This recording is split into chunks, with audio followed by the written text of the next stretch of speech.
सोच रहे हैं प्रमोटर साहब कि जमीन खाली करवा लेंगे, ये लोग यहाँ निकाल देंगे, आपको वो चीज बता देते हैं। जब तक सांस चलेगा जरूरत पड़ेगा गाँव के जो संपत्ति उसको बेच के आप टिकट करेंगे। अब लड़ाई जमीन का नहीं, अब लड़ाई स्वाभिमान का। आपको जितना करना है आप कीजिए, समय का चक्कर बोला है। आज आपका है तो कल मेरा, बोले मत तू आज जवाब। 11 বছরের আইনি লড়াই, তাও মেলেনি সমাধান। 18 নম্বর ডবসন রোডের 52 কাঠা জমি নিয়ে চরম উত্তেজনা। আদালতের চক্কর কাটতে কাটতে কেটে গেছে দীর্ঘ 11টি বছর।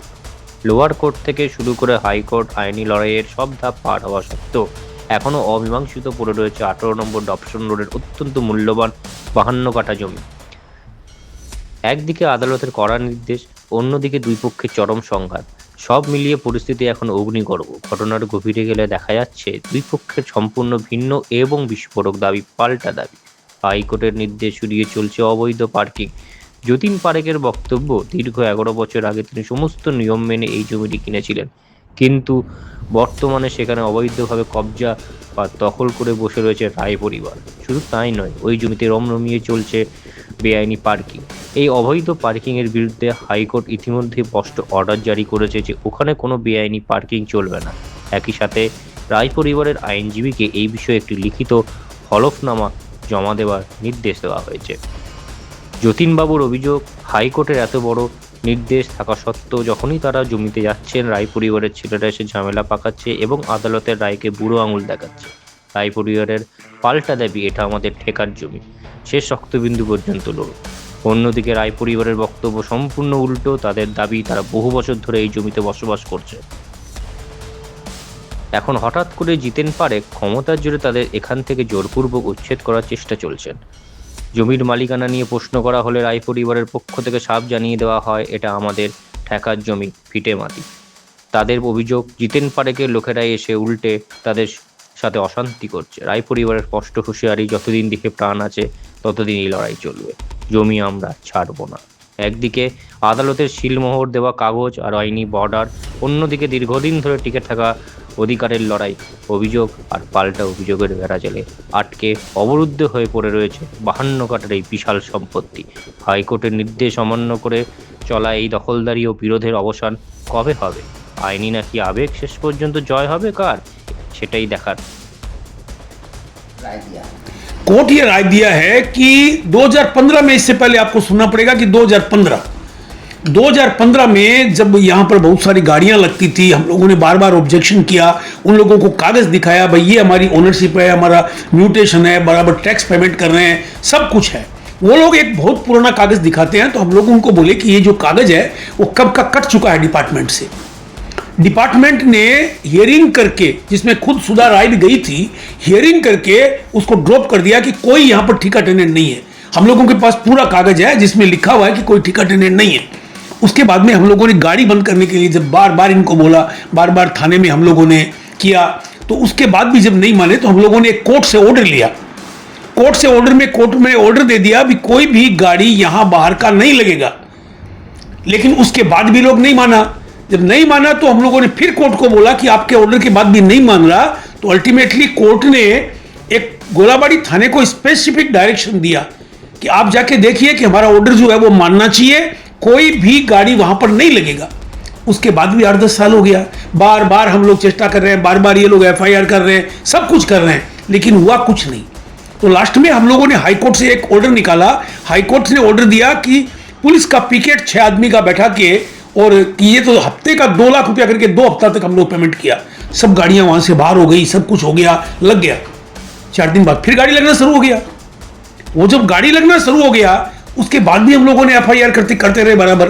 किसी का कुछ वहां सुनने का कोई नहीं है, खाली एक पुराना कागज दिखा देते हैं कि हमारे पास पुराना कागज है। अरे भाई, पुराना कागज है तो कोर्ट में जाके दिखा दीजिए। 2015 से 11 साल हो गया केस चलते हुए, वही कागज आज आप दिखा, कोर्ट में दिखाइए ना कि भाई हमारा केस बंद कर दीजिए। अभी जो हाईकोर्ट से ऑर्डर आया है, अभी हाईकोर्ट से ऑर्डर आया है कि भाई उन लोगों को सबसे पहले हाईकोर्ट के जज ने पूछा, उनके वकील को, सुधा राय भी वहां पर थी, उनके वकील को पूछा कि भाई आप लोगों को मालूम है ऑर्डर है, क्या गाड़ी नहीं रखनी चाहिए? हाँ सर मालूम है। तो आप लोग वो तोड़ते हैं उस ऑर्डर को? बोले नहीं, एकदम नहीं तोड़ते, हमारी गाड़ियां लगती नहीं है वहां। तो बोले एक काम कीजिए, आप एफिडेविट करके दे दीजिए। जैसे एफिडेविट की बात है थोड़ा सकपका गए, लेकिन हाईकोर्ट का ऑर्डर था, कुछ उपाय नहीं, उन्होंने एफिडेविट करके दे दिया कि नहीं हमारी गाड़ियां नहीं लगती है वहां, और हम कोई भी ऑर्डर जो कोर्ट का है उसको मानेंगे, कुछ करने का नहीं है। तो हाईकोर्ट के जज ने ऑर्डर दे दिया, पुलिस को डायरेक्ट कर दिया, अब और पैसे की कोई आवश्यकता नहीं है, कोई पैसा चार्ज करने की जरूरत नहीं है, ये ऑर्डर जो है वो फॉलो होना चाहिए। अल्टीमेटली जब हम लोगों ने एक बार, दो बार, तीसरी बार जब ऑर्डर दिया, तब पुलिस एक्शन में आके हम लोगों को बोला कि भाई अब कैमरा लगाइए ताकि पूरी पता लग जाए कौन गाड़ी लगा रहा है, किसका गाड़ी है, कौन सी गाड़ी है, हम लोग उस गाड़ी वाले को पकड़ के बाहर कर देंगे। तब हम लोगों ने कैमरा लगाया तो फिर बवाल, पता नहीं हमारी प्रॉपर्टी है, हमको कैमरा लगाने में क्या दिक्कत उनको है, उसके बाद भी लगाया। ये कहानी है। आपका नाम? जतन पारक। आपके चैनल के माध्यम से आपके श्रोता लोग को नमस्कार करते हैं। प्रॉब्लम यही है कि भैया दूसरा का ज़मीन अगर आप हड़पने जाइएगा तो वो तो भारत का जो कानून है वो आपको करने नहीं देगा। आप परेशान कर सकते हैं हमको, लेकिन आप जीत नहीं सकते, आप ज़मीन हड़प नहीं सकते। 2015 में एक तो ऑर्डर मिला था प्रमोटर साहब को, जिनका नाम आप लोग को पता होगा, नाम लेने में भी हमको शर्म आता है। 2015 में एक ऑर्डर मिला था उनको कि भैया इस ज़मीन पे इलीगल पार्किंग नहीं लगेगा। चलिए हम मानते हैं इलीगल पार्किंग नहीं लगेगा, हम ट्रेड लाइसेंस रखे हैं, गवर्नमेंट को पैसा दे रहे हैं, टैक्स दे रहे हैं, तो भैया पार्किंग इलीगल कहाँ होता है? पुलिस के साथ आते हैं, पुलिस का भी कोई भाई वो नहीं है, पुलिस भी आता है जब तो क्या ही बोलेंगे, बोलता है सीट शेड्यूल प्रॉपर्टी। अरे भैया 52 कट्ठा से लेकर मतलब 52-55 कट्ठा का ज़मीन है, उसमें आप ये नहीं दिखा पा रहे हैं सीट शेड्यूल प्रॉपर्टी कहाँ पे है। आप बोलते हैं सीट शेड्यूल प्रॉपर्टी है, हवा में उड़ने से थोड़ी होता है, कपार पे लेकर घूमला ले थोड़ी हो सीट शेड्यूल प्रॉपर्टी का कागज पे दिखाइएगा ना, वो भी नहीं दिखा पाते। उसके बाद ही बोलते हैं कि भैया ये ज़मीन मेरा है, ये ज़मीन इनका है, ज़मीन हम खरीद लिए हैं।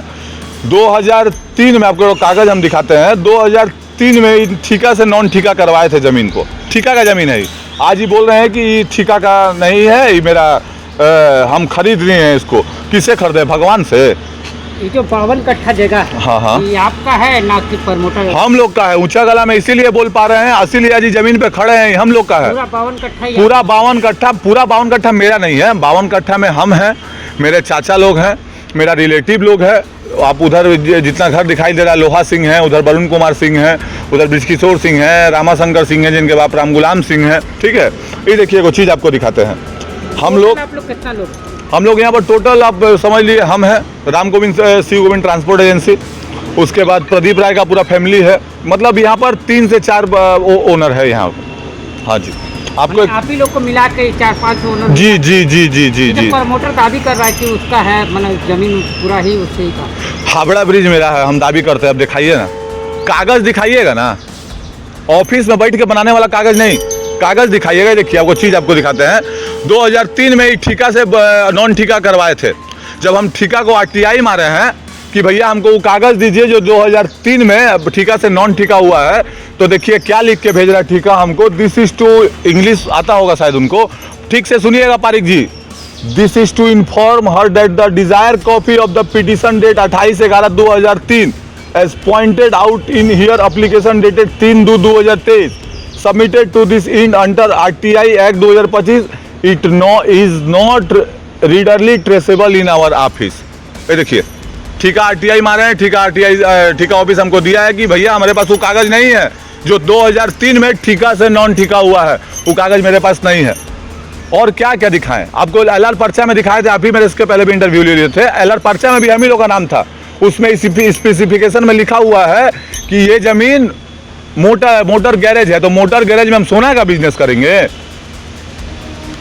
मैंने पार्किंग अभी लगा रहा, पार्किंग लग कर रहा है, देख रही 2-4 गाड़ी हम लोग का रिलेटिव का गाड़ी है, ये लोग भी बेचारा आता है चल जाता है, पूरा पार्किंग तो ऐसे पार्किंग रहता है, पूरा भरा रहता है, पूरा घुमा के दिखा दीजिए अगर दिखाना है तो। उन लोग का दावी है कि पार्किंग का उन लोग आपको हटा दिया गया है, पार्किंग अवैध रूप से आप लगा रहे हैं बोल के CCTV कैमरा कुछ दिन आगे लगाया गया, जिसमें भी आप झमेला किए। झमेला काहे नहीं करेंगे? आप दोनों आप मारबो कीजिएगा, आप रोने भी नहीं दीजिएगा, ऐसा थोड़ी होता है। आप एक तरफ बोल रहे इंजेक्शन लगा है, तो भैया आप CCTV इंस्टॉल कैसे कर लिए? इन जंक्शन में तो कुछ हेर फेर नहीं होता है ना। पार्किंग नहीं लगाने के कारण तो पार्किंग तो भैया यहाँ लग रहा है, पार्किंग गेटों पे लग रहा है। हमारी माँ बहन आती है, गैरेज की माँ बहन लोग आती है, उसका आप रेकी कर रहे हैं वहाँ पे सीसीटीवी लगवा के। जब हम रोकने गए हैं सीसीटीवी तो पांच तो गुंडा लोग वहाँ पे है, जिसका ऊपर इसके पहले भी हम लोग FIR करके थे, मेरा वीडियोज में आप देखे होंगे। वो गुंडा लोग को बैठा के ही पेट्रोल पंप पे रखा है, जो मेरे मम्मी के ऊपर हाथ उठाया था। FIR कापी भी है मेरे पास। आदमी गैरेज का बच्चा रो रहा है, यहाँ की औरत सेफ नहीं है। आप सीसीटीवी किसके राइट से लगवाए हैं? आप मारबो कर रहे हैं, रोने भी नहीं दीजिएगा, ऐसे थोड़ी होता है। तो उन लोग का दावी है कि जगह तो आपका पूरा है नहीं, आपका सिर्फ घर है, लेकिन बाकी आपका तो बाहर पार्किंग, ये सब बेआईनी पार्किंग आप करते हैं। उनका दावी है। दावी तो हमारा ये भी है कि हम क्या बोलते हैं, राजभवन मेरा है। दावी तो हमारा ये भी है कि हावड़ा ब्रिज मेरा। दावी करने से हो जाएगा? कागजवा दिखाइएगा ना। RS पर्चा में हम लोग हैं, हाई कोर्ट में आपके रजिस्ट्री पे चले, इनका रजिस्ट्री का कागज उनसे मांगिए। रजिस्ट्री कागज में देखिए जितना नाम दिखाया है, एक नाम भी यहाँ का आदमी का नहीं है। ये घर मेरा है, जमीन मेरा है, मेरा बाप दादा सबको यहीं रह गया। अब आप बोल रहे हैं कि जमीन मेरा है। तो का समस्या दूर होगा? देखिए, हम सरकार के ऊपर कुछ मंतव्य नहीं करना चाहेंगे, क्योंकि अभी सरकार हाल ही में सरकार बना है, अभी 10-15 दिन का सरकार है। अगर हमको ज़रूरत पड़ेगा कि ऐसा देखेंगे कि सरकार के पास देखिए, सरकार से बड़ा होता है high court, supreme court, court न्याय। वहाँ अगर ये जिस तरह से हम लोग को टॉर्चर किया जा रहा है, गुंडा लोग को मेरे गैरेज में भेजा जा रहा है, रात में आगे आप वीडियो बोलिएगा, आपको वीडियो देंगे। कल रात भर हम लोग सब जग के बैठे हुए हैं, इला के गेट रखा हुआ है, इला के रखा हुआ इतना बड़ा बड़ा एंगल की गैरेज के सामने लगाएगा। अगर वो लगाने गया तो भैया फिर तो आप समझ ही पा रहे हैं, झमेला होगा ही, क्योंकि बिना ऑर्डर का आप कैसे लगा लीजिएगा। सरकार से हमको यही विनती है कि आप जीते हैं, बहुत अच्छी बात है, 15 साल का एक सरकार गया है। आपसे यही विनती है कि हम लोग को देखिए, हम लोग के साथ रहिए, अब जो सही है उसके साथ रहिए। क्योंकि आप ही के इंटरव्यू में इसके पहले ये जो प्रमोटर है जतन पारिक बोला था कि हम तो विधायक को फ़ोन किए थे, विधायक बोला हमको कि हम करवा दिए हैं, हम फ़ोन कर देंगे पुलिस को, पुलिस आपका हेल्प कर देगा। वो वीडियो मेरे पास भी आपके चैनल पे ही अवेलेबल है वो वाला। ठीक है, तो सरकार से हम लोगों को कोई प्रॉब्लम नहीं, सरकार बनी है, सरकार अच्छे से चले, पब्लिक वोट दिया है, मैंडेट दे के जिताया है। भगवान करे कि भाई आप लोग लंबा समय तक बंगाल में रहे, और कुछ कहने का मेरा नहीं है।